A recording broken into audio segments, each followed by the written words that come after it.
jadikan makanan sebagai obat bagi tubuh. Kalimat tersebut merupakan salah satu slogan dari ilmuwan Yunani terkenal, yaitu Hippocrates. Pada tahun 1984, Jepang mulai mengenalkan konsep FOSHU, Food for Specified Healthy Use, yang merupakan suatu konsep pengaturan diet atau pola makan untuk mencegah penyakit kronis. Konsep ini dilatar belakangi oleh riset yang dilakukan pemerintah Jepang untuk mengurangi jumlah populasi orang tua yang memiliki penyakit kronis. Hingga akhirnya didapat hasil bahwa adanya keterkaitan antara pengaturan pola makan yang sehat dengan risiko terkena penyakit-penyakit kronis. Makanan yang memberikan efek baik bagi kesehatan dikenal dengan sebutan pangan fungsional. Pangan fungsional merupakan makanan atau minuman yang bisa dikonsumsi sehari-hari, memberikan efek kenyang, dan memiliki rasa yang enak. Perbedaan dengan pangan pada umumnya adalah pangan fungsional harus mengandung senyawa-senyawa aktif yang terbukti secara ilmiah dapat mencegah atau mengurangi gejala penyakit, serta dapat memperbaiki kelainan metabolisme. Di Indonesia, banyak tanaman bahan pangan yang berpotensi untuk diolah menjadi pangan fungsional. Sejak dahulu, nenek moyang kita berhasil mengembangkan produk pangan fungsional dari hasil bumi Indonesia, seperti aneka jamu, aneka tape, tempe, dan lain-lain.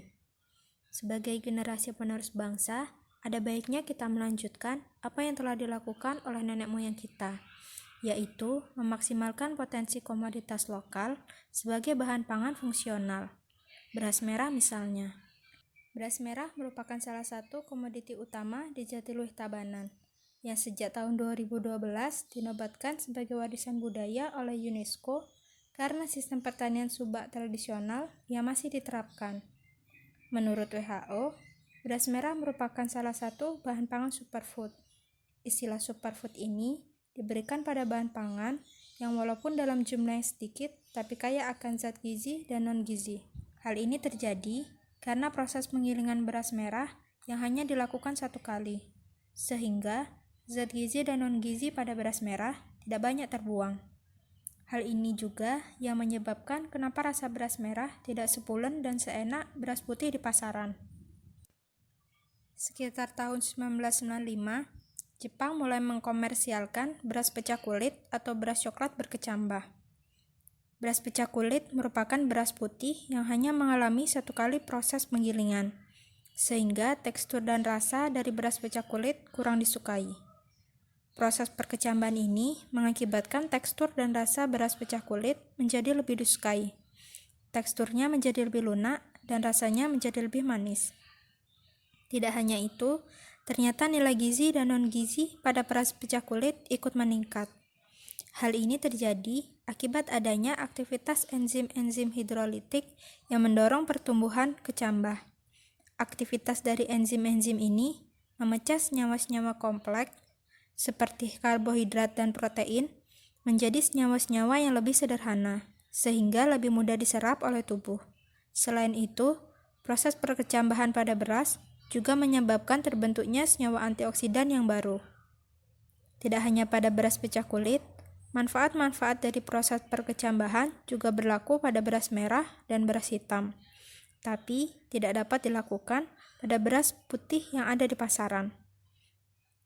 Di Indonesia sendiri, beras berkecambah atau beras bunting masih asing di telinga kita. Beras berkecambah ini mulai diperkenalkan di Indonesia sekitar tahun 2012. Secara umum, manfaat yang dimiliki oleh beras merah berkecambah sama dengan beras merah pada umumnya, yaitu sumber antioksidan, sumber serat, membantu mengatur gula darah, dan lain-lain. Hanya saja, ada satu manfaat lagi yang akan didapat pada beras merah berkecambah, yaitu kebaikan-kebaikan dari GABA. Selama proses perkecambahan, kandungan GABA naik sekitar 10-13 kali lipat. GABA adalah singkatan dari gamma aminobutyric acid, yang merupakan suatu neurotransmitter penting yang terdapat di otak. Kekurangan GABA akan menyebabkan penyakit-penyakit kejiwaan dan kelainan neurologi, seperti depresi, insomnia, dan epilepsi. Melihat berbagai kebaikan dari beras merah berkecambah inilah yang membuatku tertarik untuk mengembangkan produk pangan fungsional dari beras merah Tabanan. Selain dikonsumsi menjadi nasi, di beberapa negara seperti di Thailand, beras merah berkecambah diolah menjadi susu nabati atau sari beras merah berkecambah.